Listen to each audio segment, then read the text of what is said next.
Welcome everyone and happy Friday afternoon. Welcome to the Acquisition-Rehab Learning Lab. My name is Justine Marcus and I am the State and Local Policy Director for Enterprise Community Partners. Enterprise is a national nonprofit that develops technical and capacity building programs, advocates for policy, and delivers the capital to create and preserve affordable housing for low-income households. I wanted to start by thanking all of you for taking the time to be with us today, especially at the end of a long week of really fantastic panels, in addition to all the work on the ground and in the Capitol that has continued to press on during this week. I also want to acknowledge the unique circumstances that we're all working in right now, folks juggling work and school and caregiving at home, a lot of economic uncertainty, and a lot of physical and mental health hardship. And I know that for me, the opportunity to contribute in my small way to this work has really been a solve and something to stay positive about during this time. We're in a new reality. All of you know millions of households have lost their jobs or have seen their hours significantly impacted. Our state and local budgets are facing extreme shortfalls. And while there's been important stopgap protections, neither our state nor our federal elected officials have really put into action a long-term solution to the impending eviction and foreclosure crisis. At the same time, there's a lot that makes me hopeful. I think the pandemic has elevated housing stability in the public discourse to the foundational role that I think those of us in this session have always known it to be. And the conversations about racial injustice and a more equitable recovery are advancing with long overdue depth and urgency. In this new context, acquisition rehab, both preserving the housing and preventing displacement, only has more resonance and importance. And I'm really grateful for the opportunity today to discuss a lot of the great work that's being done across the state, to share and learn from one another, and to discuss where we can go together in the years ahead. So our agenda for today is first a panel discussion with 4 fantastic speakers who've been deeply involved in acquisition rehab work from a variety of angles, from policy and community organizing, capacity building, financing, research, and practice. Then we'll have a short break, and I'll hand things over to my colleague James to transition us to our breakout groups. And then finally, we'll come back together for a closing and a brief reflection. So I want to just intro the breakout group so folks can start thinking about where they want to go after the panel. We have 3 different options. Group 1 is on collaboration and partnership, being led by Leslie Gordon from Urban Habitat and Sandra McNeil from Sandra McNeil Consulting. We have group number 2, which is a policy deep dive on right to purchase policies, which will be led by Seema Rupani from East Bay Community Law Center and Fernando Marti from Council of Community Housing Organizations. And then group number 3 will be on financing strategies, led by Emily Bush from East Bay Asian Local Development Corporation and Ruby Harris from Community Vision. So what we're asking is for each participant to rename themselves. If you click to the right of your name, there should be an option to rename. And you can follow the model that myself and some of our other speakers have done, where it's your name, your pronouns, your organization, and then the group number that you want.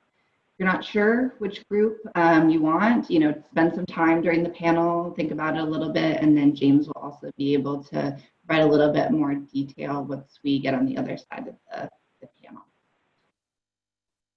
So before we jump into the panel and I introduce those folks, I wanted to just ground us a little bit in some context. And I wanted to start with some key terms that will be referenced throughout the Learning Lab so that we have a shared language and that folks can kind of jump right into the conversation.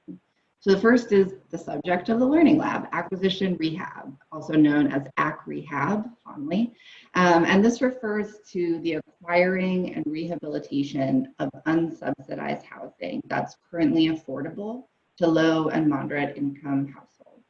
Removing this housing from the speculative market and then making it permanently affordable through long-term restrictions. So the type of housing that Rehab focuses on is what we refer to as unsubsidized affordable housing, which can be not always an intuitive term, but it means that that housing currently doesn't receive any public affordable housing financing like we think of as traditional affordable housing. But it is currently rented at levels that are more affordable to low and moderate income households. Some people refer to this type of housing as naturally occurring affordable housing, or NOAA. We tend not to use that term because it implies there's something natural about why these buildings tend to be more affordable, just often the result of policies and practices that are intentional, such as redlining and disinvestment. But whatever term you use, at the most foundational level, the strategy is about transitioning housing that existed on the private market and bringing it into permanently affordable, mission-driven stewardship. And stewardship models, meaning how ownership and operations are structured, can include affordable rental housing, limited equity housing cooperatives, and community land trusts. And Rehab is just one type of housing preservation. We've heard about some of the other strategies in other sessions at Housing California this week, including preserving existing subsidized housing or proactively addressing housing quality issues. So over the last several years, we've seen a real growth in interest in Rehab in California. And one of the things that I find most promising and exciting about that momentum is that it's really coming from many different types of stakeholders, all of whom care about stable, affordable housing and kind of community resiliency, but all coming at it from different angles. So there's a growing interest from the more traditional affordable housing stakeholders like CDCs and developers, but there's also momentum and interest coming from organizations who traditionally focused on tenants' rights and from renters themselves. Personally, this is something I relate to. Rehab was my first introduction to the affordable housing world, and I knew a lot more about the eviction process before I knew anything about the low-income housing tax credit.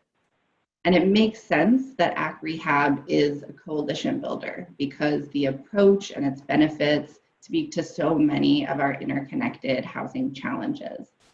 It's a direct anti-displacement strategy, stabilizing not only the building, but the residents who live there. It can advance racial and economic equity through a place-based approach, given what we know about the racial disparities in eviction and displacement. And it can be a fast and cost-effective strategy within a high-cost state, where it can take many years and really high costs to do construction. It's also a flexible strategy that can expand housing choices, buildings of different size, different types of tenure and stewardship models, and it's a long-term environmentally sustainable strategy as well. Both the need to stabilize residents and communities and the momentum for Rehab has only grown in the last 6 months. There is increasing urgency about the possibility of evictions, foreclosures, and another round of speculative investment like what we saw in the Great Recession. And with this urgency has also come new opportunities and milestones for Rehab. We saw the emergence of the Stable Homes California Coalition this year, through which we were able to introduce AB 1703, led by Assemblymember Bloom, which, although it wasn't successful this year, put the idea of a right of first offer and Rehab as a strategy on the Capitol stage for the very first time. We saw Governor Newsom's administration prioritizing Rehab preservation in the COVID response, launching Project Homekey, which is about acquiring and rehabilitating hotels and motels and converting them to permanent affordable housing. And we've seen the proliferation of local funding programs for Rehab and momentum around local right to first offer policies. So some context for you all. And with that, I want to turn to our esteemed panelists. We have 4 great folks to speak with today. We have Carol Fife, who's the director of the Oakland-San Francisco Alliance of Californians for Community Empowerment, or ACE. We have Danielle Mazzella, preservation and data manager for California Housing Partnership. We have Oscar Monge, community development director for Trust LA, and my colleague James Yellen, who's the program director for preservation at Enterprise. So I want to kick things off by just asking each of you, what has motivated your organization to engage in and commit more resources to acquisition rehab? And I'm going to start with you, Danielle. Thanks, Justine. The California Housing Partnership is a nonprofit organization that was actually created by the state legislature in 1988 to help create and preserve affordable housing throughout California. We've continued to advocate and create strategies to preserve affordable housing, as we think it's a key part of addressing affordable housing issues, as nearly 1.3 million lower income renters in California do not have access to an affordable home, and another 31,000 households are at risk of losing their homes. Preservation strategies, financing, and tools discovered in this learning lab will move beyond what has traditionally been thought of as affordable housing acquisition rehab. We are talking about the older 202 loans that were created to expand housing opportunities for older adults, low-income housing tax credits from the late 80s and early 90s, and homes created with redevelopment. As the definition and need has expanded, we have joined others in exploring potential new policies, tools, and resources to preserve other types of housing like unsubsidized affordable developments. Thanks, Danielle.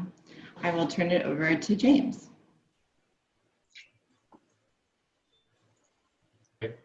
Thanks, Justine. So me and Justine are colleagues at Enterprise Northern California office and based in San Francisco. And, we're a affordable housing intermediary. So we're working we have a pretty good vantage point for seeing what is and isn't working in the broader affordable housing field, at least from a higher level. So we play a role in lending and investing in affordable housing, as well as doing policy and research work in this space.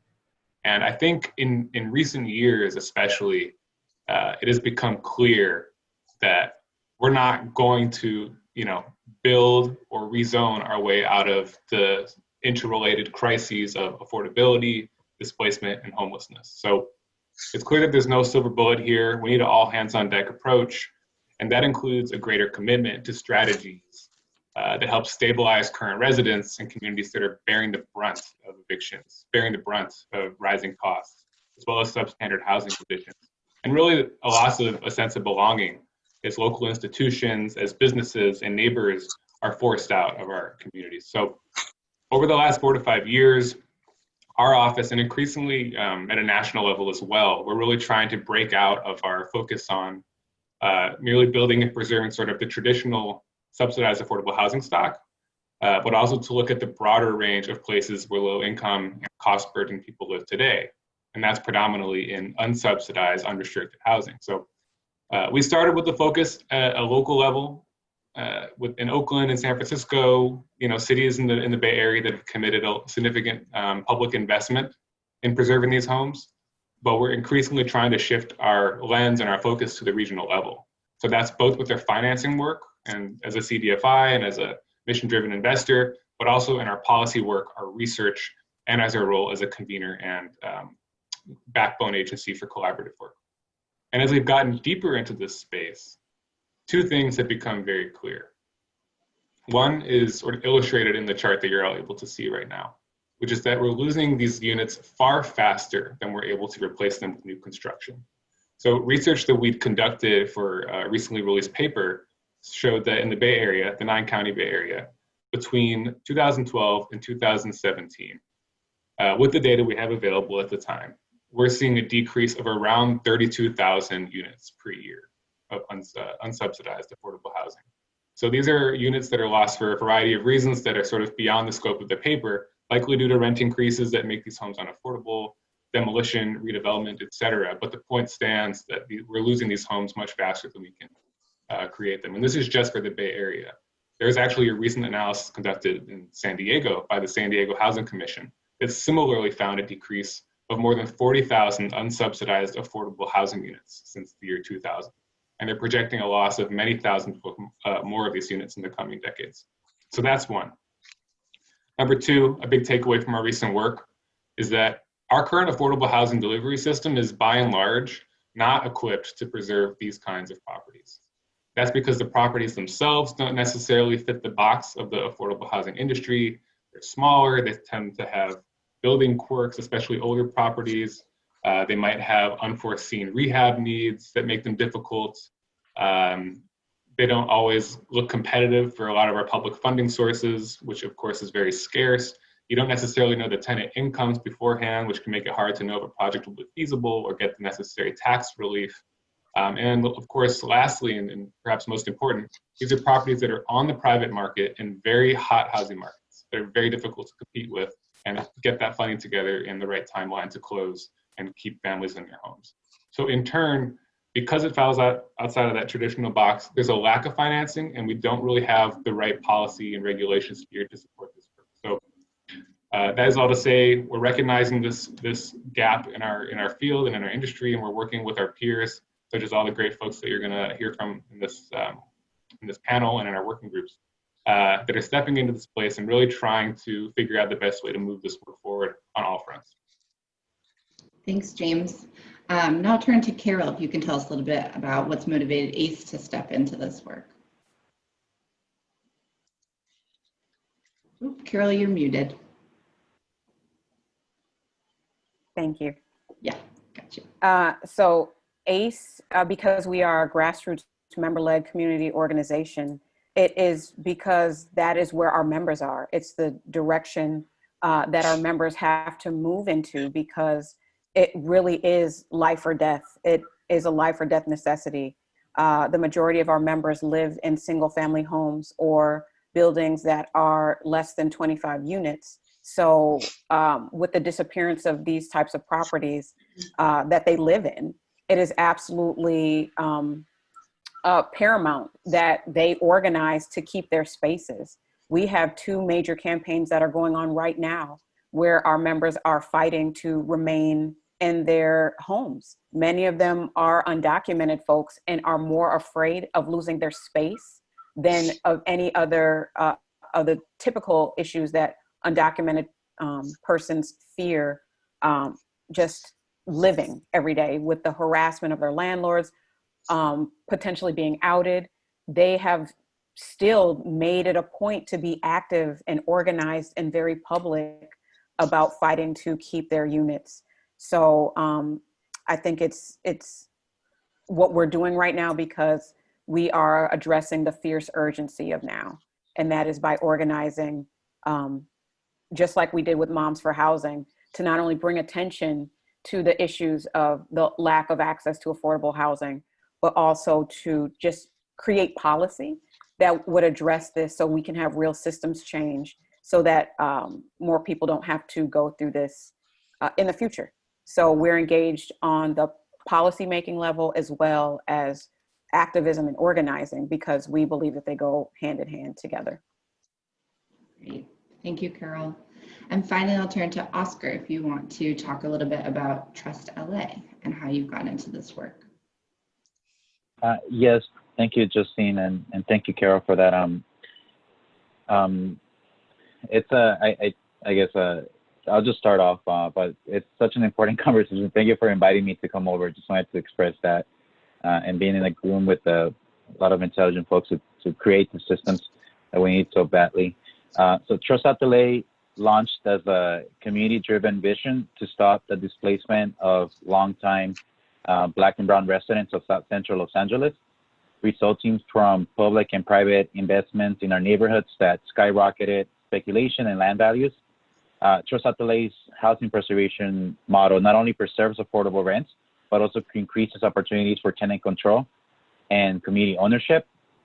Trust LA is actually an acronym meaning Tenemos que reclamar y unidos salvar la tierra, or together we must reclaim and save the land.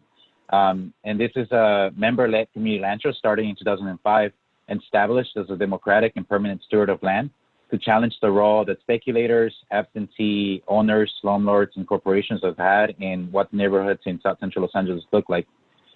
So in short, we're mission to acquire land as a community to develop new affordable housing and preserve existing affordable housing or unsubsidized affordable housing. So all community land trust assets are democratically governed by grassroots-led board of directors. And it's actually required by our bylaws that 80% of our board of directors are low income and live or work within our community land trust areas that we work in. For folks that are new to the land trust world, right, community land trusts are nonprofit membership organizations. They try to separate ownership of land from improvements on the land. They hold land in trust forever. They lease the land for community uses, and they try to accomplish community goals through leases and other operating principles. And the land trust is not a new idea. There's actually over 225 operating community land trusts throughout the United States, and there's 30 and growing community land trusts throughout California. And COTs are short for community land trusts. So I might be saying that the CLT is short for community land trusts, okay? They're flexible. They steward land underneath their own real estate properties or rental properties. They lease those the improvements on top of that land to organizations, to tenants. They can develop cooperatives. They can be for single-family home ownership or for-profit or nonprofit residential or commercial property ownership. So they're very flexible. They're nimble in how they can be created, and therefore the community members to in a democratically governed structure to envision how the CLT will operate. Would you go to the next slide, please? I had to think like 3 times before showing this slides because it's about another topic on development of affordable housing on community-owned land. But I wanted to reference it because it ties a lot to what James was saying. And I wanted to share the story about what it takes to develop affordable housing in land that is contested by a lot of private and public interest. And so you could take a whole class to discuss it, but I'll try and keep it in 1 minute. This is Roland Curtis Gardens, right across from the University of Southern California in South Central Los Angeles. Prime location for public transit options from Metro, our public transit provider for railway, right across from USC, right, which is a private institution that offers housing for many students. And back in 2011, our tenants at this building, Mr. Mosley and Delmy here on the left, and this is actually the picture of what the building used to look like at the original. You can't see it so much, but it's 48 units and this 2 acres a piece of land. Well, the multi-billion dollar investor was starting to harass our tenants, starting to try and evict them, removing services like light and other, removing trash and stopping all these resident services to get them out. So fast forward to, I guess this is almost like 10 years later, 8 years later, right? We have this nice, beautiful building here on the right. That movement to get here took 8 years, and in that time, a lot of what made the neighborhood, a lot of the families were evicted. There was actually a 44% increase in rents in the neighborhood. Our tenants, I guess if you go to the next picture, and this is like the 1 minute short version, all right? Our tenants were able to come back to Roland Curtis Gardens, the new building of 140 units. Got to celebrate with our local politicians, right, and allies last year.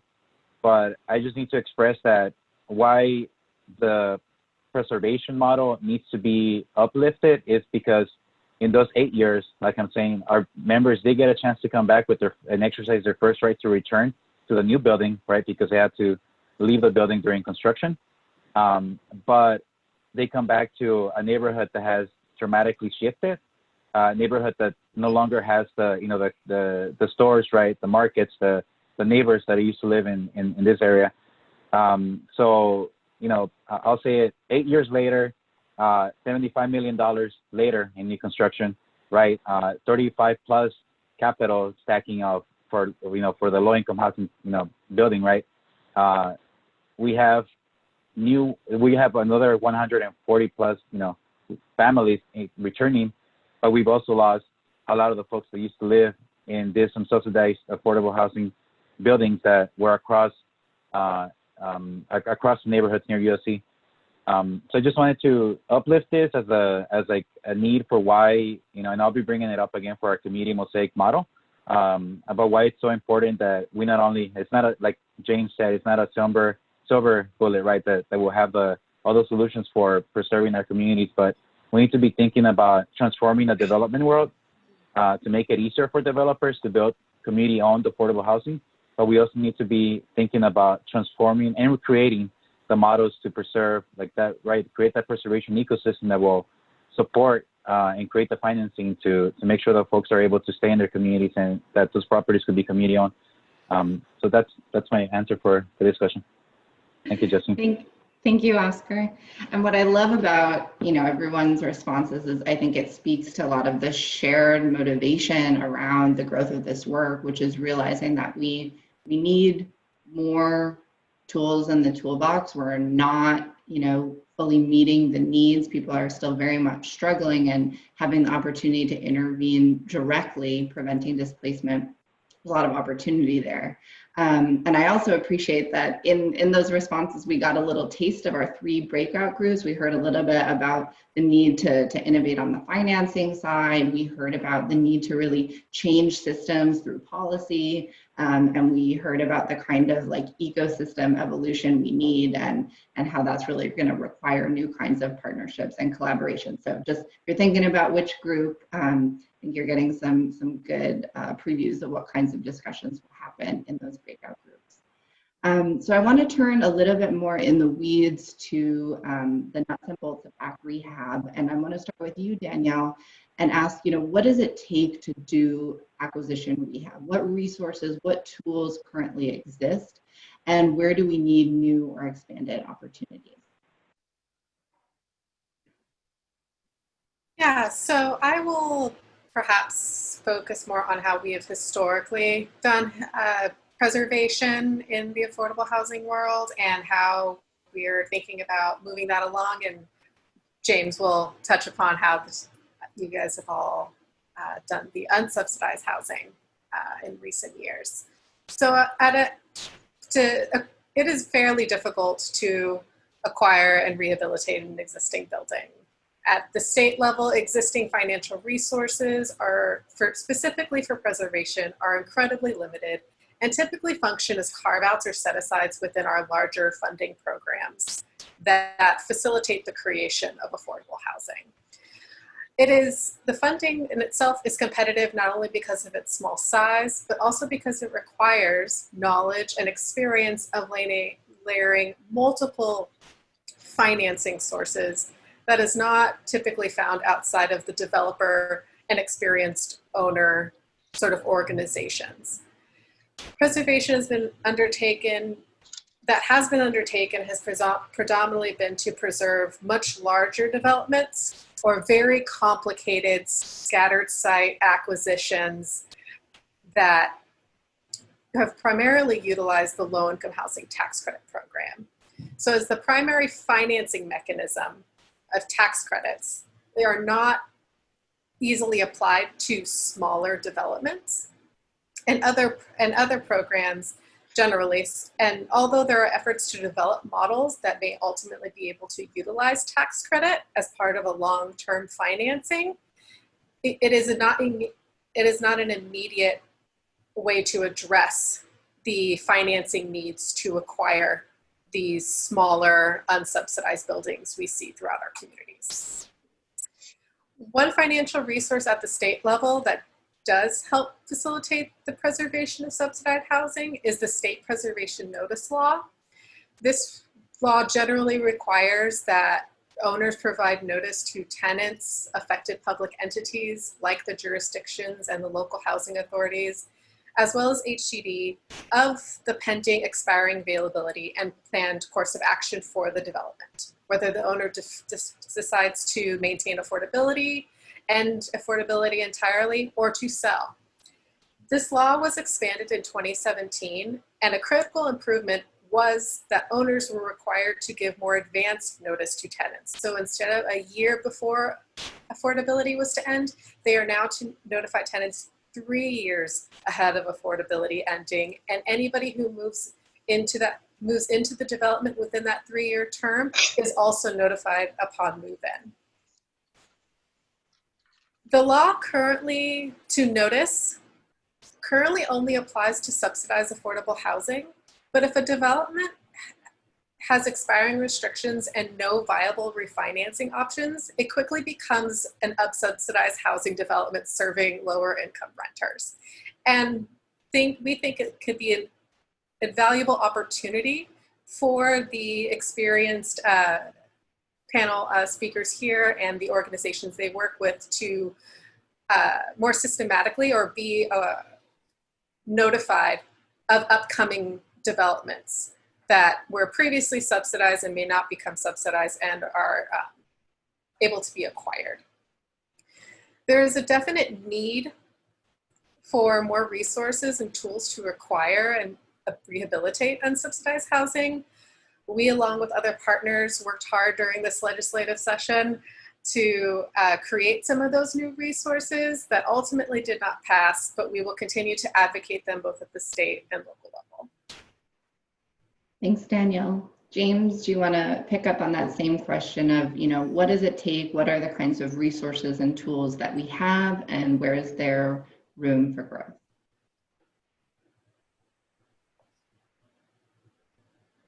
Okay, I think I unmuted myself. Yeah, thank you. So as I mentioned earlier, we've been sort of in this space for a few years now, and more recently, I think in the last couple of years, as we've continued our collaborative work that we're involved in, as we've helped shape some different financing tools for Acquisition-Rehab, we actually kind of have taken a step back to ask ourselves this exact question. We wanted to take stock of what's already happened, what are the existing tools and initiatives, as well as better understand where the gaps are in the Bay Area, as far as focusing where geographically where we focus a lot of our attention. So after a lot of conversations with partner organizations, writing up various memos, summaries, power maps, matrices, all the things that intermediaries do, we decided this question really merits more of a dedicated research and writing effort to pull together the learnings from all of our practitioner partners and from residents themselves. So that culminated in the report that you can see on the screen there, Preserving Affordability, Preventing Displacement, which looks at acquisition-rehab efforts in the Bay Area, which really is like a landscape analysis of where things were at in the Bay Area around 2018, 2019. And the report looked at a variety of things. It looked at the local, three local public subsidy programs or soft debt programs in San Francisco, Oakland, and San Mateo County. So these are the places that had the most developed programs and most significant dedication of funding at the time. We've since seen some pilots in Berkeley and other places start to come online, but the paper focuses on those three. It looks at 3 project case studies. So projects that vary in type, from small mixed use to larger apartments, from more traditional affordable housing developers to land trusts and small CDCs, to really understand what this looks like on the ground in different parts of the region. And for that, we spoke to staff from both the organizations doing the development work, as well as the tenants themselves. And then we also profiled a handful of financing initiatives that are led by mission-driven lenders and investors that are really trying to support this work in new ways. And I think a big takeaway from all of this, including doing a lot of peer learning with partner organizations in San Francisco, some of which I think are on our call. We have Fernando Marti that's going to be leading a subgroup. With San Francisco, where they've really developed some of the more comprehensive set of tools for this work, as well as talking to the public agencies and the community-based organizations in parts of our region that don't have some of those key ingredients you see in San Francisco. We found that in order to do this work right and at a large scale, you need a lot of different complementary things to come together. And we've already heard some of these things in some of the other presenters. And that is really sort of the basis for the 5 high-level recommendations that you can see on the screen there from our report. And if you read the report, you'll see more in-depth recommendations. But we've started to think about this as an ecosystem, as Oscar said earlier. You need the public subsidy. You need private financing that can move at the speed of the market. You need complementary policies and updates to regulations that are geared specifically towards doing this kind of work. You need the strong partnerships between a range of organizations that are doing different kinds of models. You need a commitment to build and resource the capacity of organizations doing this work. Right now, what we have is more of a patchwork across the region and state. You'll see some cities that have a dedicated subsidy program, but few organizations that are actually able or interested in doing this kind of work. In other cities, you'll see local city councils and staff developing preservation policies, but they lack the funding set aside to actually implement it. And in a lot of places, most of the state, as far as I can see, you're not really seeing dedicated support at all. If I were to pick one thing that is critically missing of those various recommendations that we made, it's matching funds that are beyond the local level. Right now, if you want to acquire an occupied building on a speculative market, even if you can get local subsidy, which is, as I was saying earlier, rare, it's going to be very tough to pull together the necessary resources to make it work.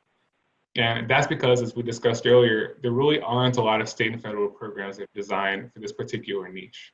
So I'd really like to see agencies at the state and regional level dedicate some matching funds to this work so that the local governments aren't taking on the entirety of the subsidy themselves. And we're kind of starting to see that now with some of the state response to the coronavirus through Project Home Key. So that's an exciting development. Thanks, James. Before we turn to Oscar and Carol to talk about current project and campaign, I am doing a friendly reminder for folks to change their name to include the group number. And I just posted, again, the group descriptions and the numbers in the chat. So we encourage you to change that so the super helpful tech folks on the back end can be divvying you up into your respective breakout rooms. So Oscar, I want to turn to you now to share a little bit about a project or a campaign you've worked on recently that you've seen success in advancing this work locally. Thank you, Justine and James. Yes, this is Community Mosaic, and it is our pilot initiative to navigate the acquisition-rehab model. We're targeting this, I guess this is the before and after doing some lead abatement and a lot of work in the building to bring it back up to compliance. So what we are working with here is targeting small and medium multifamily buildings with at least below 10 units. This one happens to be 5 units. We're working with the tenants to address the code violations that have not been addressed for many decades after the buildings was owned by a slumlord that just did not reinvest any funds into the property. This is a building that is 100% immigrant, like with only a few folks that actually speak English, mostly Spanish monolingual speaking. Our goal for this model is to scale up. This model is meant to be scalable, and as you can see here, there's a couple of partners, right? That we have some eyes on us and trying to scale this model. We acquired this building back in 2015, and in all of that work, we've been able to do the code compliance, remove the lead, renovate the interiors, the exteriors. If you go to the next slide, please. We've been able to host a lot of activities with the tenants to increase their participation in the decisions that are made in the building, right? It's not just about increasing their participation in the rehabilitation, right? What is the paint, right? They got to choose all of that stuff in the process. How does the back unit look like, right? We have a picture here in the lower right corner with us doing an exercise on planting edible garden arrangements, right, for the kids and doing some cooking and picnic area. But we've also gone through the process of talking about what does it mean to have house norms, living norms in the property, and then going through the exercise of inserting those into the actual ground or their leases for the building, right? Before COVID-19 hit, we were in a timeline to start discussing more on the process to do a conversion into a limited equity housing co-op or some sort of more tenant control model. COVID-19 has, as a lot of things, right, has messed with a lot of timelines. At this moment, our work has, this is my time, but I got one more minute, James. at at um at a moment right now, what we're working towards with the tenants and is, we've worked in our property to be able to provide food, to be able to provide different resources, as many folks in South Central are far away from these resources. But I'll stop there for this question. I put my alarm this time. Thank you. Thank you, Oscar. Now I'll turn it over to Carol if you want to share about a recent project or campaign that ACE has worked on. Gosh, I think the most popular one that we've worked on did not rely on any type of public subsidy. And it's the most well-known, and it's Moms for Housing. When we first engaged in that particular campaign, it was to bring attention to the fact that housing for working class people just does not really exist. It does not naturally occur in the environment in Oakland, where the housing wage is over $40 an hour for the median 2-bedroom apartment. So we had to engage in a very, very public campaign to draw attention to this reality, and the fact that there are vacant units that are able to be acquired and rehabilitated that are just lying vacant right now. So we went on a campaign after we were able to acquire the house from the speculator that we purchased it from. We started independent fundraising, and we were able to raise twice the amount that they sold the house for in order to rehabilitate it. So we've honestly had to do that for several properties, because even though we have funds that are accessible, they are capped at how much individual organizations can get for the particular program that we have in the city of Oakland, which is a $12 million set aside through the Measure KK Affordable Housing and Infrastructure Bond. I'm on the committee for that, and we're working directly with the Oakland Community Land Trust to be partners in these acquisitions. And there just needs to be more resources available, which is why we're having to do independent fundraising. And we have a 14-unit building right now that's been on rent strike. They have all of their money in escrow that they would typically be paying in rents, while we attempt to raise the funds for the purchase. And there are no resources that we can find to actually acquire the property. We have another 4-unit building that we're in a campaign for right now. And the reality is, with this pending crisis of people losing their homes, homeowners going into foreclosure, and having a repeat, if not worse than 2008, we're going to have to quadruple our campaigns to be able to acquire properties, because financiers and speculators are laying in wait to be able to acquire properties that homeowners are losing, and we cannot have a repeat of 2008. So it is in our best interest of the people who do this work to figure out some things really quickly, because I think the climate in the United States will turn very sour if we don't find solutions to these issues. Thank you, Carol. This is really a perfect segue into our last question that I'd like to have everyone respond to. And Carol, I think you really kicked us off, which is, looking ahead, I think the need to grow this work to meet the needs of Californians and California communities is really clear. And I'd love to hear from each of you, what are your big asks? What do we need to have in place, whether it's funding, which we've heard about, policy, partnerships? What do we need to have to get this work at a scale that meets the need? James, I'm going to start with you.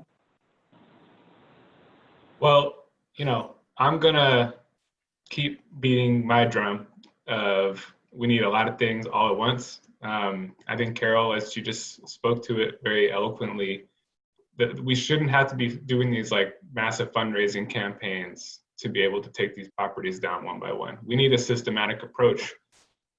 We need public subsidy. We need CDFIs and lenders to be getting more creative with how they provide capital for this work, getting more flexible with acquisition loans, figuring out ways to lend to borrowers that don't fit the typical profile for what we consider eligible. We need to, policies that encourage the sale to residents and community-based organizations that are committed to permanent affordability and to level the playing field in these markets. And we need to commit to helping staff up and build the technical skills of these organizations. So especially organizations that are based in and led by the communities most impacted by housing instability, which we're seeing in Oakland, we're seeing in a lot of places in the Bay Area, which is really exciting. You can look to the affordable housing system for how we do new construction now. We've invested heavily in the infrastructure to build beautiful new affordable homes across the state. And that's what's helped California become a leader in that space. It isn't to say there isn't a long way to go on production as well. We need that as well, but the point stands.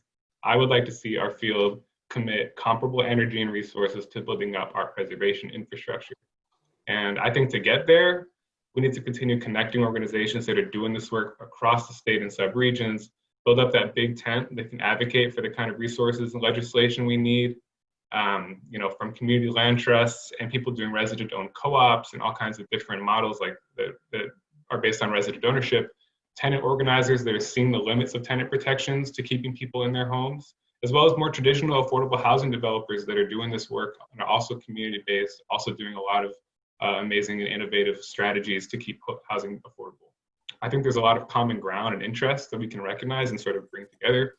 I'm really encouraged by what we were able to mobilize in response to the pandemic through Housing California's leadership this year with the Stable Homes Coalition. Over 40 organizations across the state came together around a preservation platform, ultimately leading to the introduction of a first of its kind state legislation that would create a statewide right to purchase. The fact that we've got around 150 people taking time on a Friday afternoon of a holiday weekend to come together and learn together about this work, I think there is a lot of momentum. I want to see a lot more of that. And I want to think about how we can connect the dots between groups that are doing this kind of work across the state, including like types of preservation that maybe are beyond what we're talking about here. We have colleagues in our LA office that are working hard to avoid a looming crisis of permanent supportive housing that could be lost because of expiring restrictions or deferred maintenance, for example. So I think there's an opportunity to bring these different kinds of preservation goals together and do advocacy and create new programs for the kinds of projects that don't really fit into the traditional mold that our housing industry is based on. Thanks, James. And now I want to turn to Oscar. If you want to, same question, final thoughts on what we need in the next few years to meet the need at scale. Thank you. Yes, I think I had prepared a slide for this, but I think just given to James' piece, no, I'm gonna offer that yes, in Los Angeles, we're currently working in building out an infrastructure for partnerships with community land trusts and community development corporations, and building on the strengths, the expertises of both, I guess, types of organizations in the same sector, right? Because we do the same work, and we have to recognize that there's strengths and weaknesses in both, right? But we need to focus on the strengths and bringing those together. And so we're currently working on partnering CDCs with CLTs as we attempt to access CARES Act dollars for acquisition-rehab as an emergency expense. So that's kind of like the big picture piece of where we're headed, right? That we need to make sure that there's more subsidy for acquisition. There aren't products that are meant for the preservation model at this moment. In Los Angeles, when you start seeing, I guess, unfortunately they call it NOAA here, right? That's the NOAA loan, right? Which needs to be renamed. But this NOAA loan fund, there was a couple of years ago, there was a $2 million loan fund created for the whole city. The city of Los Angeles is massive, and you got $2 million for it, right? So that's already an issue. But I want to uplift, I guess, a micro victory for Trust Atelier. And as I kind of dissected the question, I was thinking, what are the next steps for us, for Trust Atelier and for our community mosaic preservation model? So something that we've been working very diligently for over a decade now is for development that happens in our communities. We are in coalitions that are, you know, either opposing at first, right? But then we get a seat at the table of what's going on with the development, and we get to write out what are community benefits that come from that. So back in 2012, 2013, there was a benefits agreement that we won for $20 million. The first half of those $20 million are came out last year, 8 years later still, right? But we're taking it. So there's about $5.6 million that are specifically supposed to be spent in about a mile radius from USC to acquire and rehabilitate properties. So this is like, you know, I just got this news, right? We have our meeting with our lender next week. We're already identifying properties that could access these funds. And we're lined up with our local CDC partner to be able to acquire these properties. We're meeting with our organizers, right? We're connecting all those dots that are super important to be able to be connected as we do this more organic acquisition where tenants and our neighbors have a bigger say, right? And that we're not just like any other traditional developer that's going to be coming in, you know, just acquiring properties without really getting a chance to meet with the members, right? Or future community land trust leasing members. So I think for we have some critical, you know, next steps for us in the next coming months. We're also we're able to successfully win a Strategic Growth Council climate fund, climate justice fund, GGRF, greenhouse gas reduction fund, to do more planning along another corridor in central Los Angeles and kind of plan for what the preservation model looks like for that region, right? So we have critical next steps for the latest critical next steps for the coalitions in Los Angeles. And are we going to be successful, you know, be able to successfully get CARES Act federal dollars to be able to be used in acquisition rehab, right? And those are like, Sandra might talk more about it in her piece, right, in their group. But there's a lot that's coming in here. So stay tuned for the work that we're doing in Los Angeles and in South Central Los Angeles to advance this work. Thank you, Oscar. I want to turn to Danielle. What else would you add to these kind of needs and hopes for the next few years to really grow this work?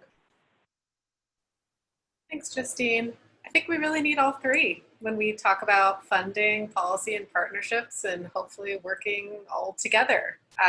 The programs that have started here in the Bay Area I think have laid really great foundational work and lessons learned as other jurisdictions take upon, you know, this task to create their own fundings or programs. And while it's really wonderful that the jurisdictions are sort of taking up that mantle and want to do this great work, we really think there needs to be more funding and tools and regulations at the state. This past session ultimately didn't pass, but AB 2058 would have created a new low-income housing tax credit that would have helped fund the acquisition of these developments. Thinking more creatively of potential expansion to the Golden State Acquisition Fund that would focus specifically on acquiring this type of housing. And as James said, creating a program that would offer right of first offer to tenants. Beyond that, globally, I think there's just a more need for data, you know, to just continually build upon the work that you guys have done on what is the availability of unsubsidized affordable housing and the need that each community has for that. So whether that is looking at smaller buildings, if you want to think more creatively about thinking about mobile home parks as a source of affordable housing. And just there also just needs to be more models for jurisdictions on possible funding structures, policy best practices, leveraging existing, you know, partnerships and stakeholders. As again, communities seem to be very eager to take on this work and really just seem to be struggling with where do we start. And I think we can just learn a lot from all of that great work that has happened, you know, both in Southern California and in the Bay Area.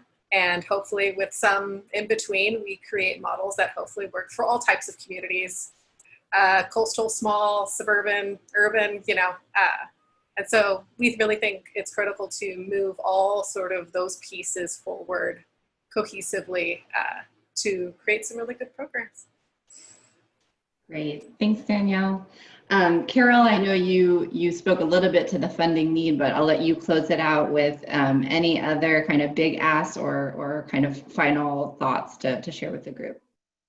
I don't know if y'all want to hear this, but the reality is, and people say it's radical, we've got to decommodify housing. We really do.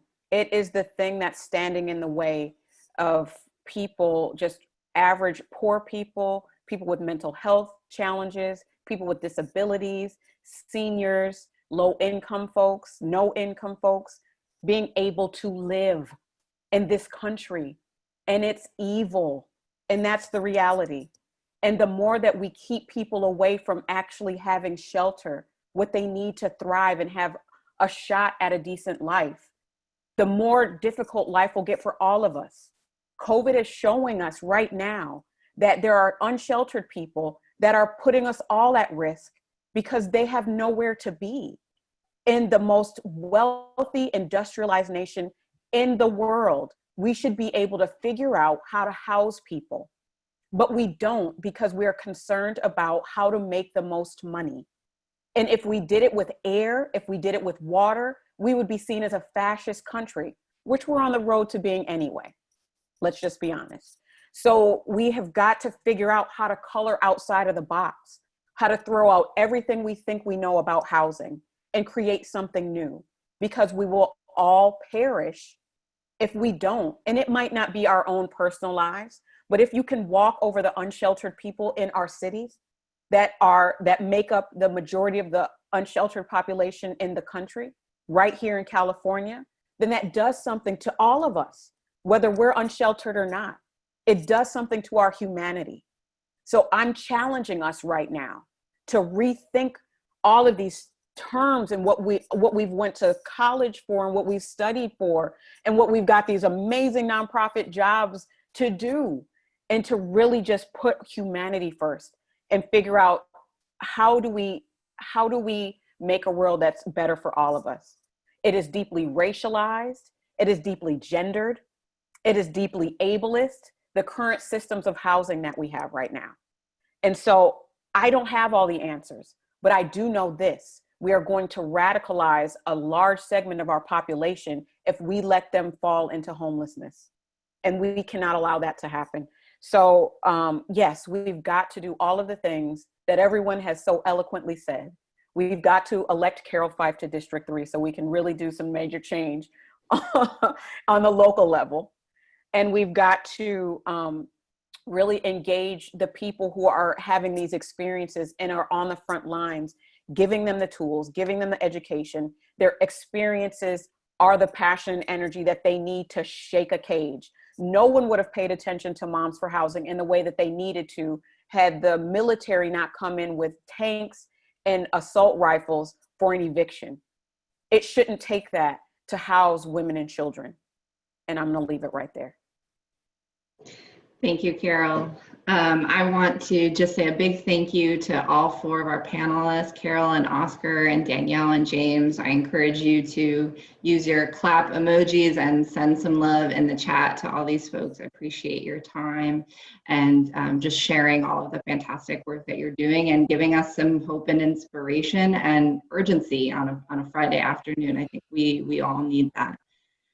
So I'm going to hand things over with that to James to help those folks who have yet to make a decision about your breakout group to quickly decide and move us on to breakout groups. Thank you all. Thank you, Justin. Thank you, Justine. Thank you to all the panelists. Thank you to Carol. I don't know how I followed that. I don't envy the subgroup leaders now, but however, there's going to be some amazing deep dives going on in these breakout groups where we're going to really get more into the weeds on a variety of different issues that we've kind of touched on at a high level here. Now's a chance to sort of get deeper into it and a little bit more interactive. So as Justina has mentioned a few times, please change your name to indicate the group you want to be assigned to. That's the easiest way for the Housing California staff to split people up into those groups, which they're going to do in a couple of minutes. For those that have already chosen their group, feel free to go take a break, go to the bathroom, get a drink, whatever it may be. For the people that are sort of still making up their minds, you see on the screen the descriptions for those groups. I'll quickly read them. The first is going to be collaboration and partnership, which is going to be led by a couple of really great people I've gotten a chance to work with closely, Leslie Gordon and Sandra McNeil. It's going to focus on cross-sector collaboration and coalition building to advance this work at the local, regional, and state level, drawing on their experience work both in Northern and Southern California. So that's going to tease out the key elements of effective partnership, both on the advocacy side as well as to support community-centered housing. And it's going to be a little bit more interactive, so folks should definitely bring their own success stories and challenges related to collaboration and partnerships into those sessions, or into the group one. Group two is a deep dive on right to purchase policies, otherwise known as right of first offer or right of first refusal policies, led by Seema Rupani and Fernando Marti. It's grounded in work that both of them have done in their respective cities, San Francisco and then the East Bay, Berkeley, Oakland, setting up those policies, implementing those policies, and it'll really get more into the weeds of what this actually looks like and how to adapt it to different cities that you might be coming from throughout the state. And then finally, group three it's going to be the most sort of development focus, really getting into the mechanics, especially around the financing of doing this work. Emily Bush from East Bay Asian Local Development Corporation and Ruby Harris from Community Vision, an excellent CDFI based out here in the Bay Area, are going to talk about the sort of creative ways that folks are doing this work in a way that is sort of adapting to the fact that our affordable housing industry is not exactly set up for this model, as we've explained. So this breakout group is definitely for folks that maybe have a little bit more of a housing finance background. I think it'll be a sort of beginner to moderate level discussion on housing finance, and you're going to hear firsthand from folks that are doing this work in the Bay Area and statewide on what this looks like. So with that, I'm going to let you all get broken out. I believe the Housing California staff will be doing that in a moment. We have 45 minutes in these sessions. Please participate, stay through till the end, and we're just going to come back very briefly to wrap things up and send people on their way to the long weekend.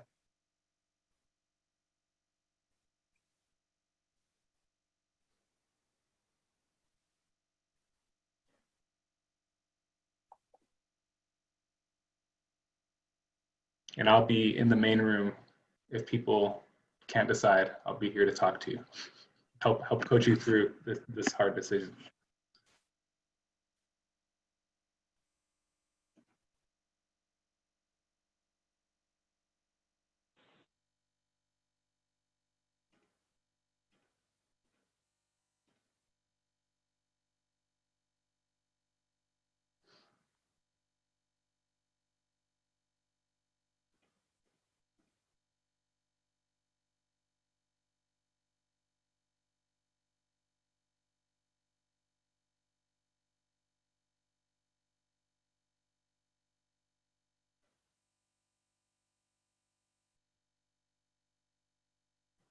Some people are still putting it in the chat, which is one way to go. It would be easier if you actually went to the top right corner of your video. There's a little ellipsis, the 3 dots there. Click that, and then there should be an option to rename. And then you can just add the number to your name. That's the easiest way for staff to see which one you're trying to go to, and then they can send you in the right direction.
If panelists want to attend one of the breakout groups, they should also feel free. But I did see a fair amount of questions come through the main chat, so I could also look through those and see if any of those could be answered. But yeah, panelists, feel free to join the breakout groups. I don't want to hold you up.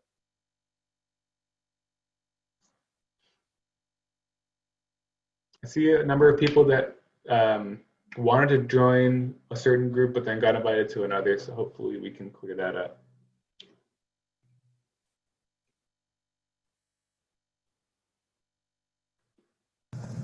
Sorry guys, my mistake. Probably an error in my tracking. Thanks for your patience, everyone. No worries. Thanks, Christina. I imagine this is not easy. Yeah, thanks for all the wrangling. We're getting creative, making it work in our new virtual reality. Absolutely.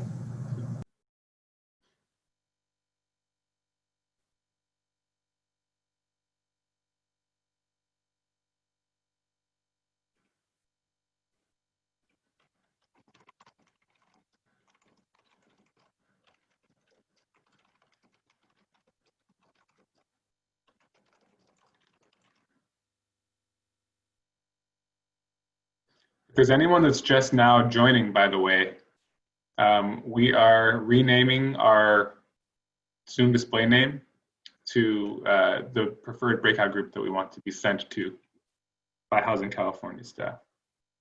Thought I saw 1 or 2 people just log on, so just wanted to note that.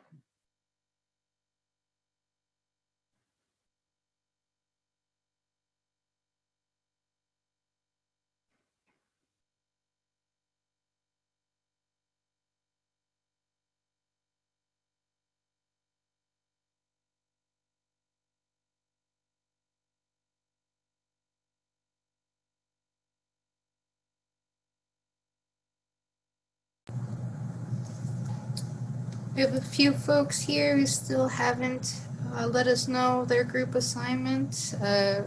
James, are you okay with Anthony putting folks in breakouts that haven't submitted a preference? Yeah, I think that should be fine. And will people be able to get back into the main room if they want to for whatever reason? Because I can just stay here. Yes, they can chat.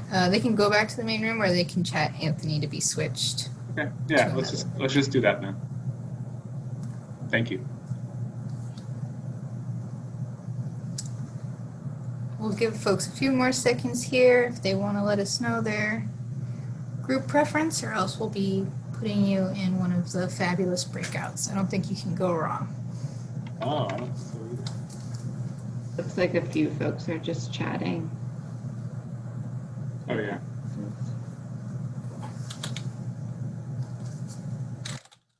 Christina, you're an angel. It's all Anthony. I'm just coordinating. They're both angels. Both angels, yeah.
Well, if people are still in the main room, does that mean that they haven't accepted a assignment? Correct. They haven't accepted it, or maybe Anthony is still getting them in there into their now random groups. Gotcha.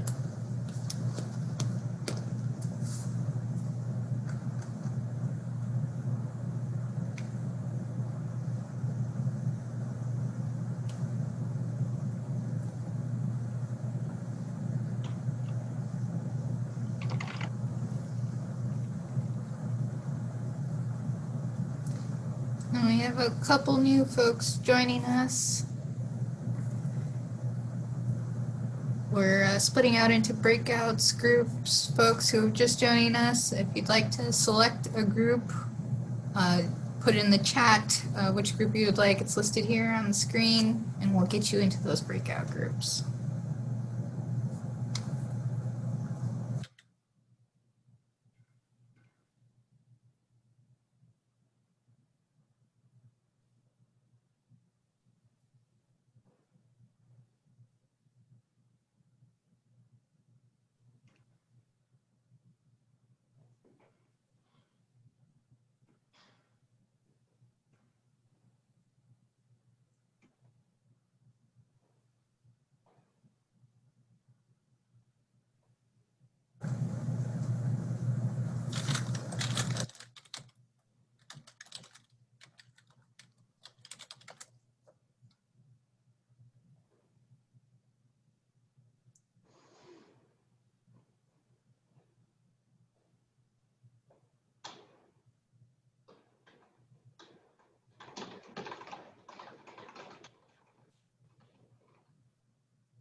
Welcome back, Linda. I'm going to move you to group 3 now. Thank you.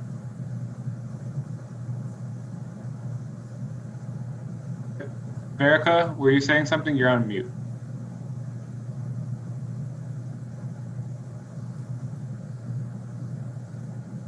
Still on mute, but. Looks like Verica needs to go in group 2.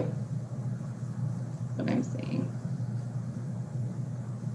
Copy that. I'm going to move Erica into group 2. Thank you for that. Okay, and then Alex Landsberg needs to be in group 1.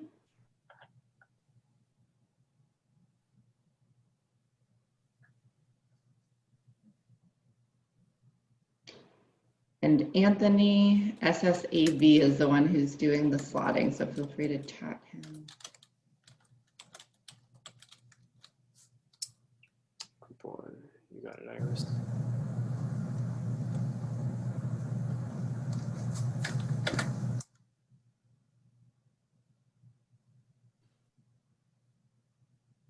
I didn't see requests from these other folks.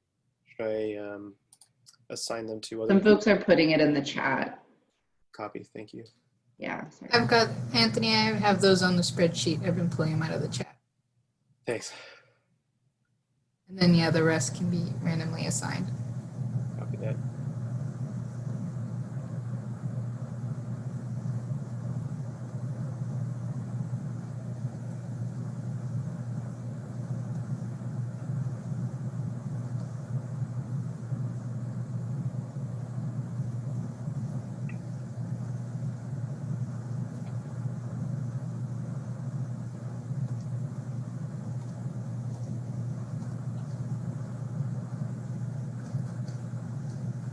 If there are people that, you know, are intentionally still in the main room and want to hang out, talk, have any thoughts or questions or anything else you want to share about the first part of the program, happy to make space for that. Sorry, I came in late. Where did everybody go? Breakout rooms? Yeah, hello, Christopher. So the slide you should be able to see on the screen describes the 3 groups.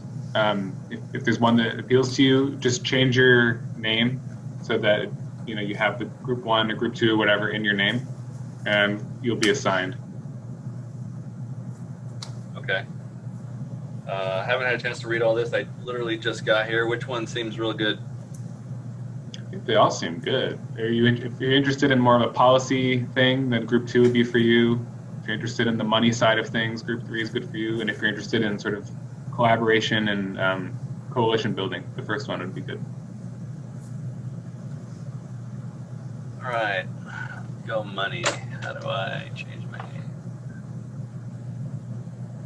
We got you, Christopher. Was that Justine or Christina? It was Christina. Thank you, Christina.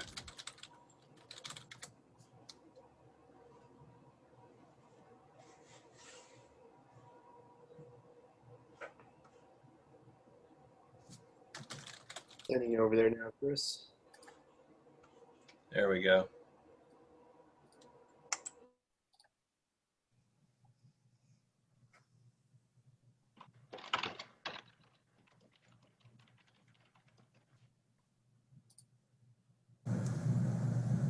Hey Ryan, thanks for joining. Welcome. We are just splitting out into breakout groups. The group selections are on your screen here. If you'd like to let us know, either verbally or putting it in the chat, what group you'd prefer, we could get you in there.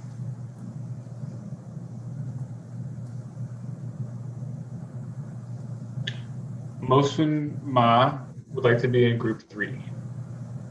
Thank you. Sending you there now, sir.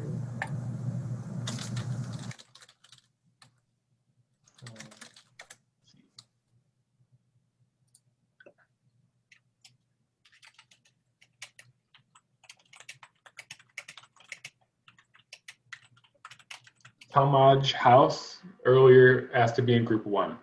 Thank you for that. Sending you there now.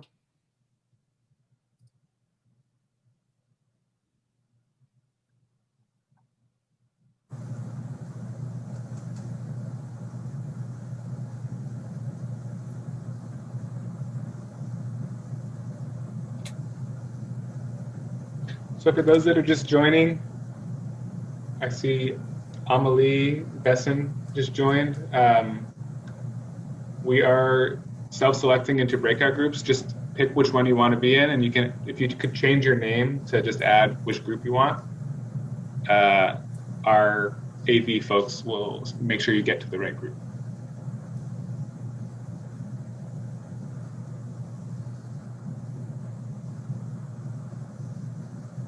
Amelie, I see that. Putting you into group 1 now.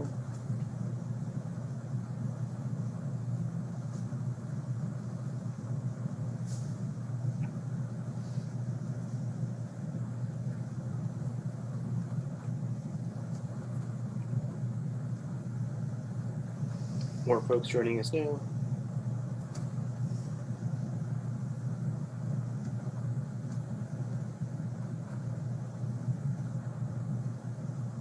I think, yeah, so for those that are new, oh, I saw Shanti come in and then she's gone.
James, I'm going to make you a co-host. See if that grants you breakout room capabilities.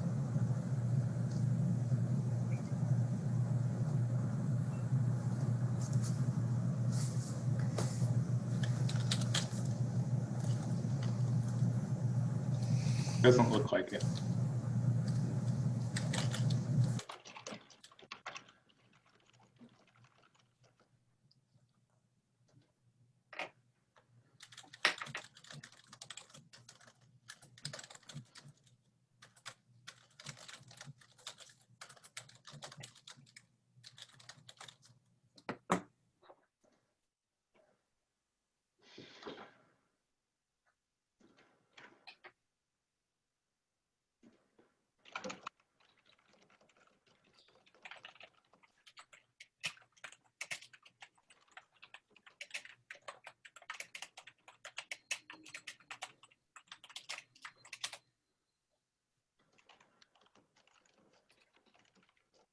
Copy, James.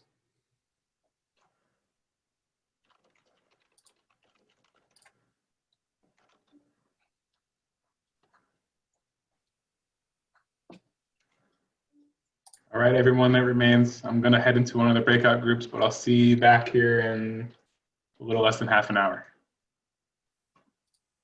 Copy that. Thanks, guys. Thanks, James. We'll be here. Awesome. Thank you. Oh, Justine, looks like you're muted right now.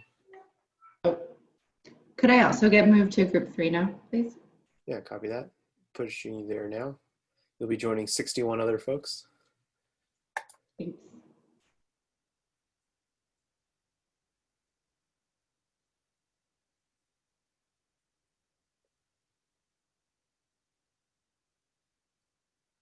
Okay.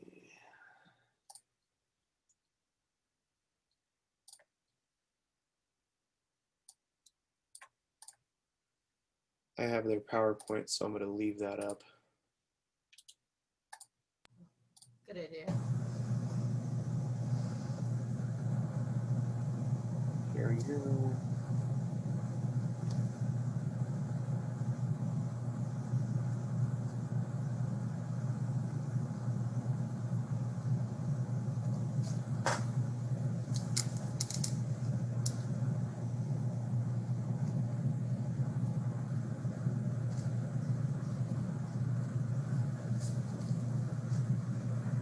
I think somebody just joined. We're in breakout groups right now. We just split off. If you'd let us know the name of your group that you'd like to join, we can get you in there. You can either chat it or say it out loud to us, whatever works for you.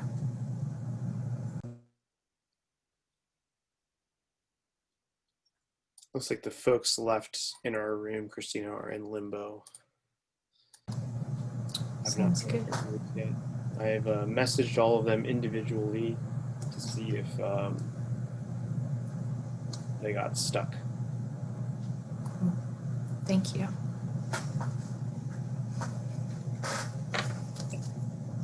Yeah, what do you think's easier, the names or the chat thing? Did you? I think it's the combination. It made it really simple for me just to cruise through and acknowledge everybody. I'm gonna let somebody in right now. Welcome, welcome. We are in breakout rooms at the moment. The breakout room details are shared in the slideshow. If there is a specific one that looks interesting to you, please verbalize it to us or type it into the chat box and we'll get you in there.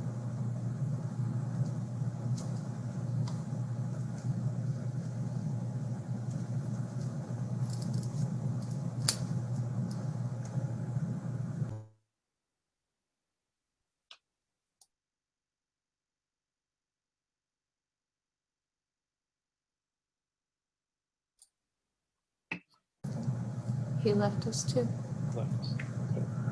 Yeah, everyone else is in between.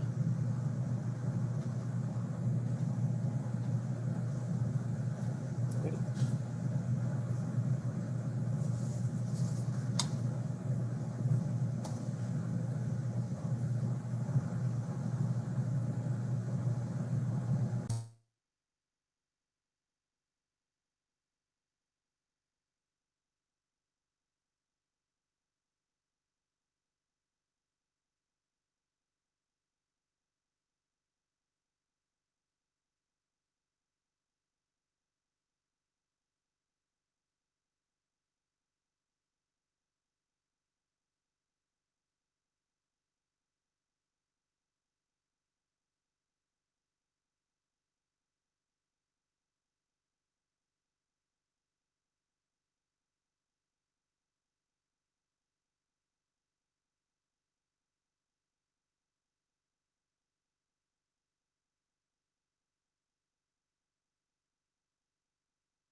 Hi, David. If you're just joining us, we're selecting breakout groups. We just headed into those. You'll see the choices here on the screen. Just let us know what group you'd like to be in. We can get you set up.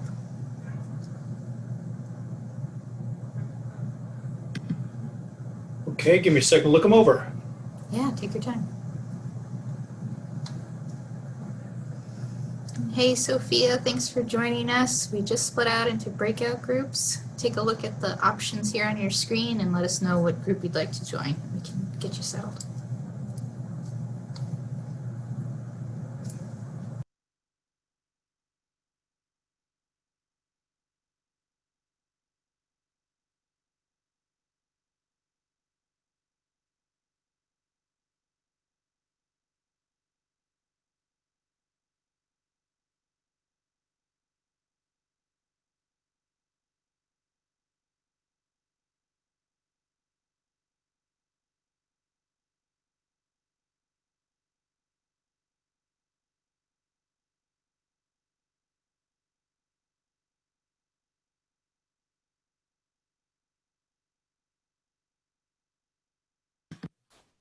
This is David. If I could go to group 3, that would be best, please.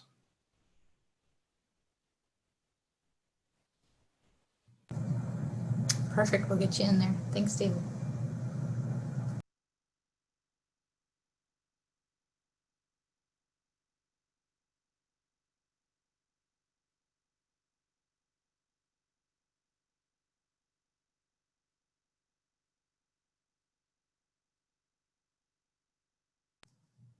If anybody else is still on, let us know if you have any questions or if you'd like to make a group selection.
Hey, Susan, welcome. Thanks for joining us. We just split out into some breakout groups. If you'd like to let us know your breakout group selection from the screen here, we'll be happy to put you in. Or let us know if you have any questions.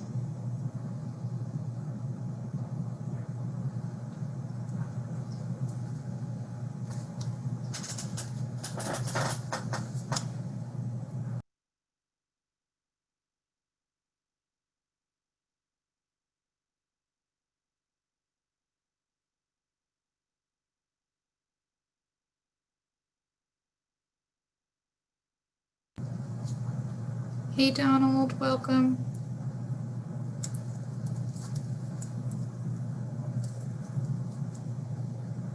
Welcome, Donald. We just split out into some breakout groups, one of the 3 groups here. If you'd like to make a selection of what group you'd like to be in, we can get you in there. Let us know if you have any questions as well.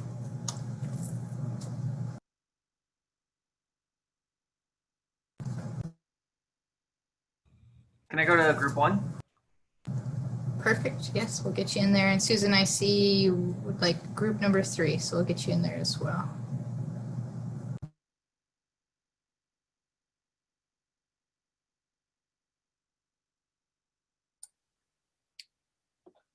I just sent those requests. Thanks, Anthony.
Christina, I'm going to jump into the other breakout rooms just to check up on them. I'm going to leave these slides up from my backup machine.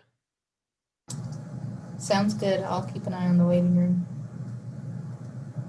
Thanks, Anthony. Yeah, and they were asking for 10 minutes, 10 minutes before the end of the entire session, correct? Or is it 10 minutes before the close? 10 minutes before their close. The breakout, like when they're 10 minutes before the breakouts will come back to the main room. But just let me check the run a show 1 second. Yeah, I'm double checking that right now as well.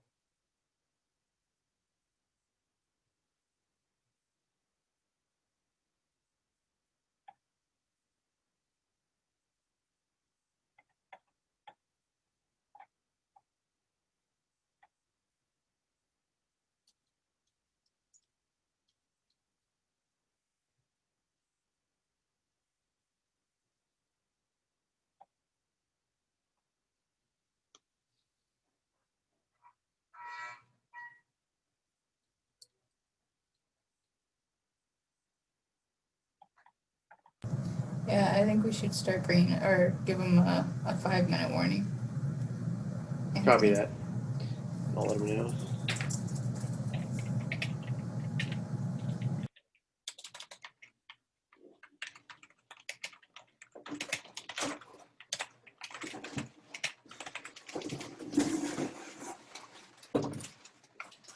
Okay, I'm letting them know right now. I just sent that broadcast. I received it on my backup machine, and I'm going to check in on each session right now.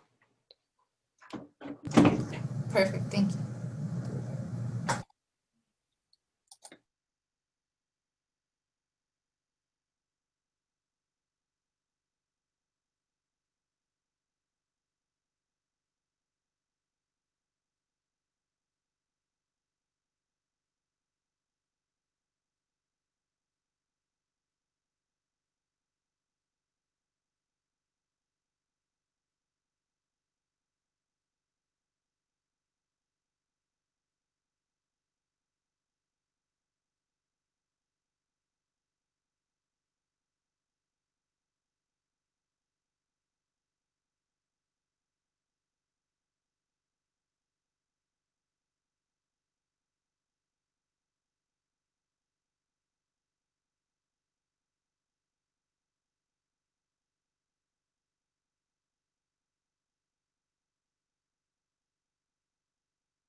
Let everyone know that there's 2 minutes to the breakouts closing.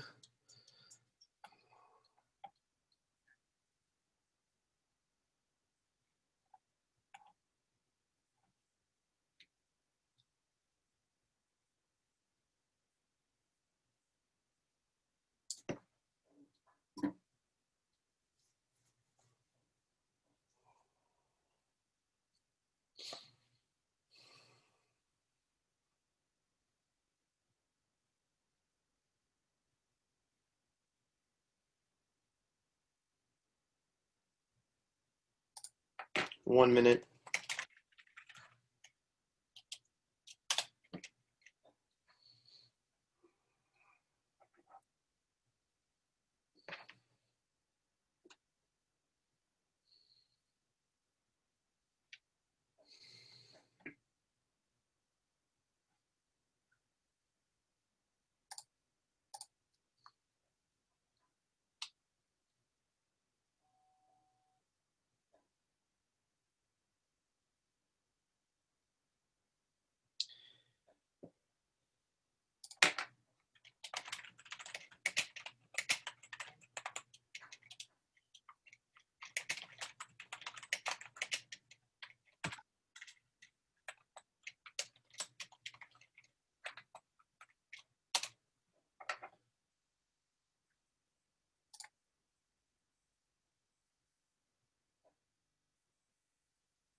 Hello.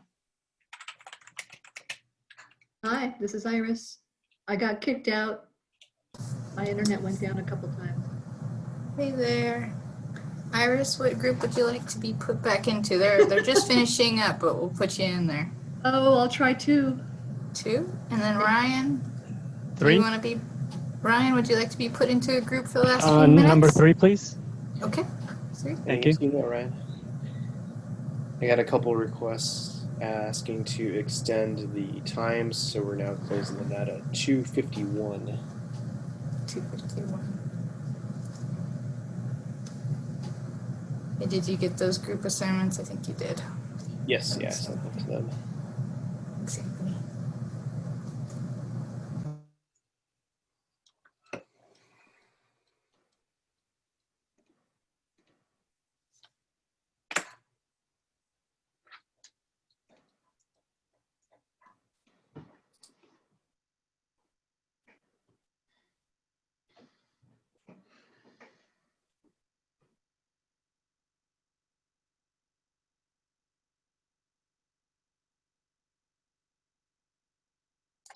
We're at 2 minutes.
Six, 5, 4, 3, 2, 1.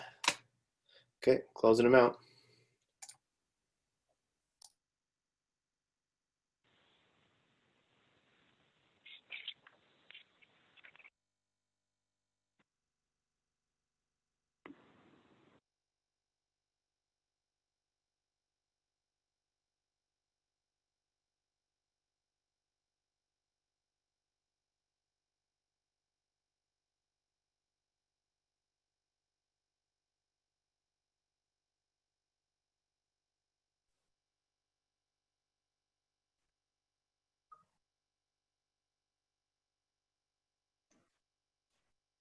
Welcome back, folks. Good to see we still have 100 plus attendees still on the call. I really hope that the subgroups were fruitful for y'all, and I'm sure you learned a lot.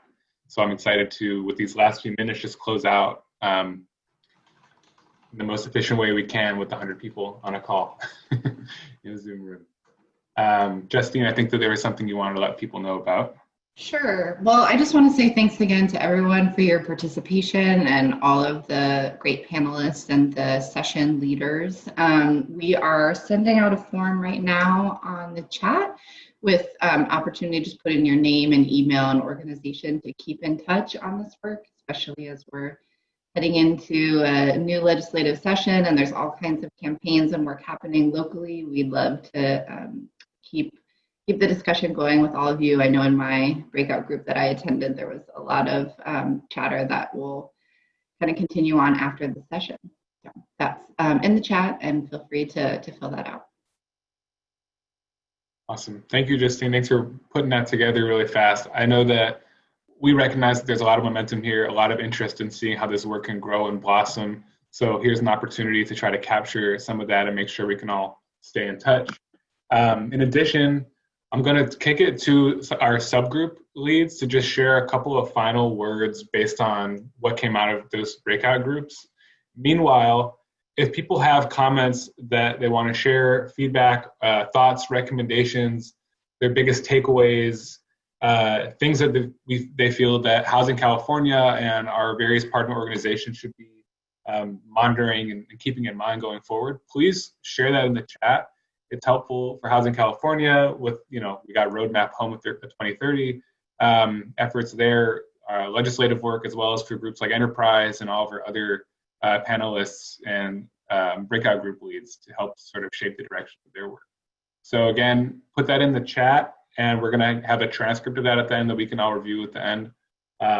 Plus, we have the Google form, so lots of ways to provide some feedback.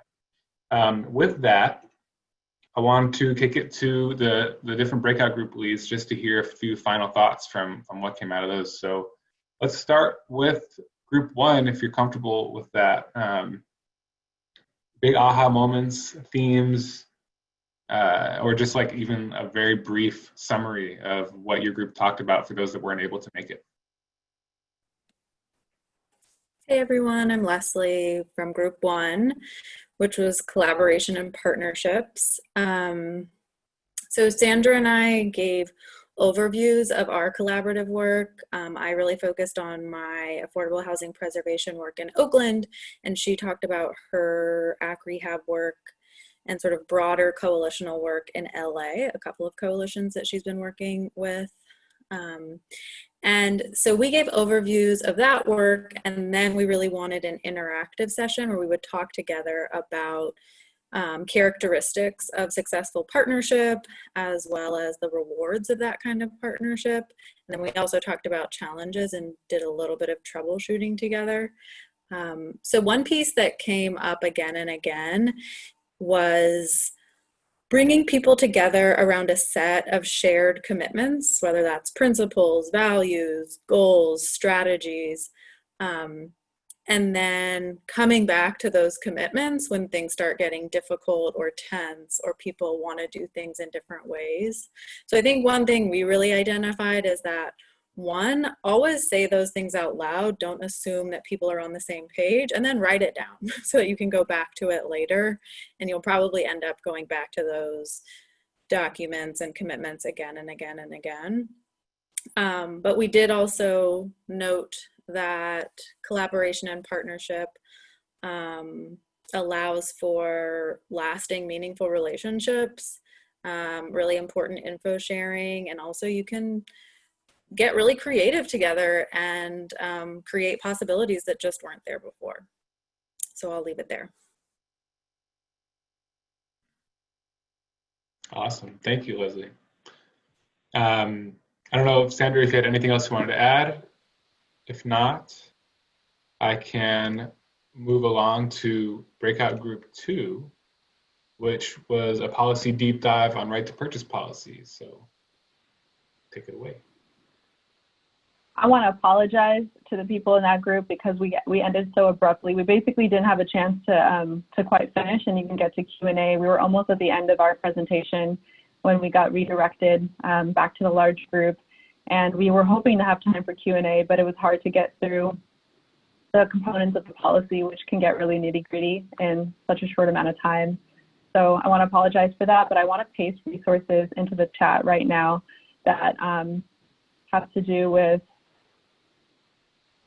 developing a TOPA or COPA policy.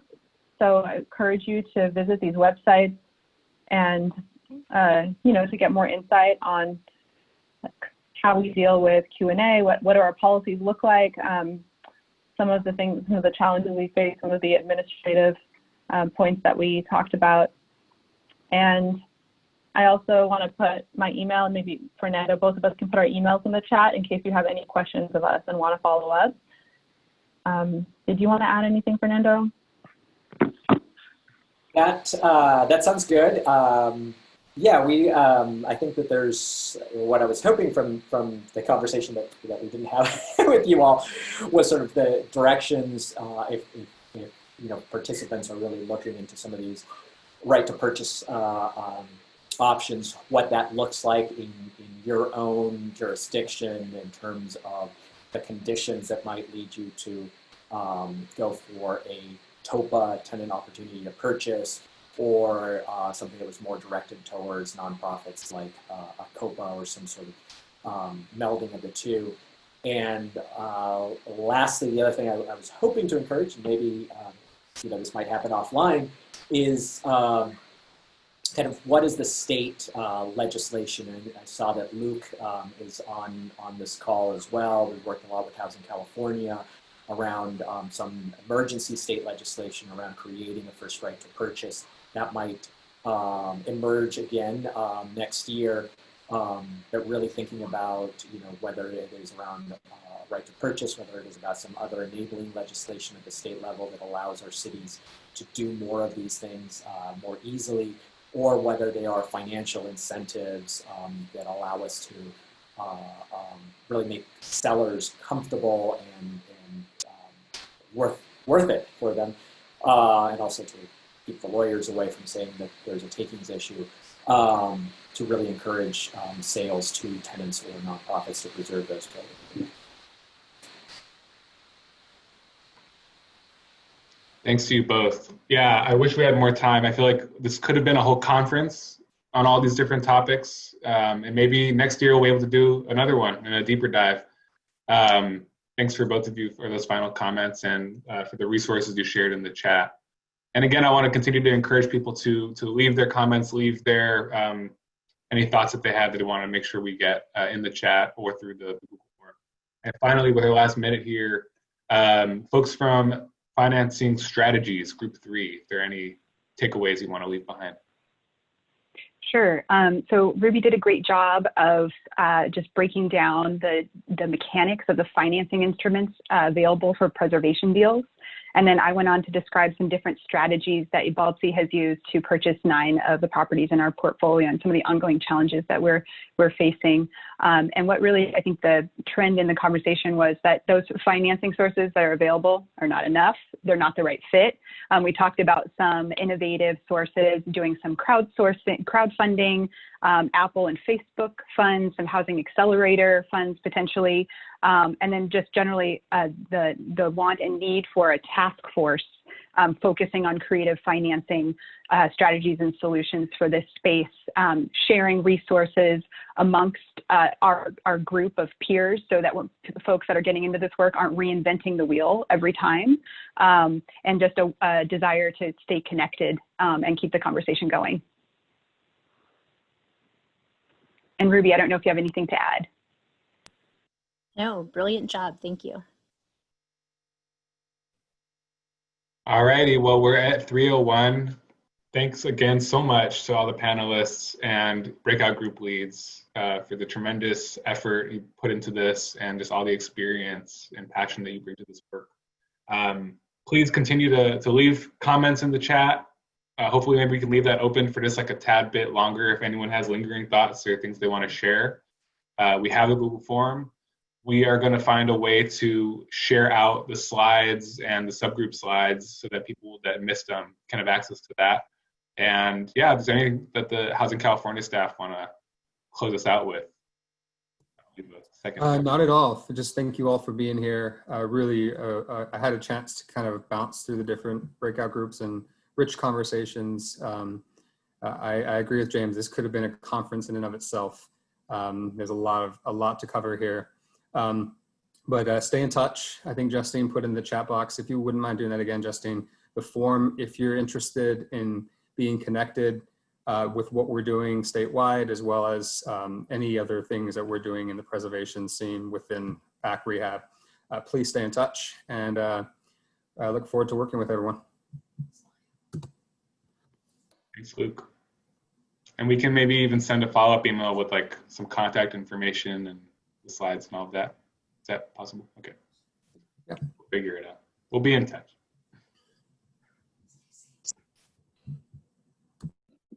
Okay. All right. Have a good weekend. Have a good long weekend, folks. Stay safe.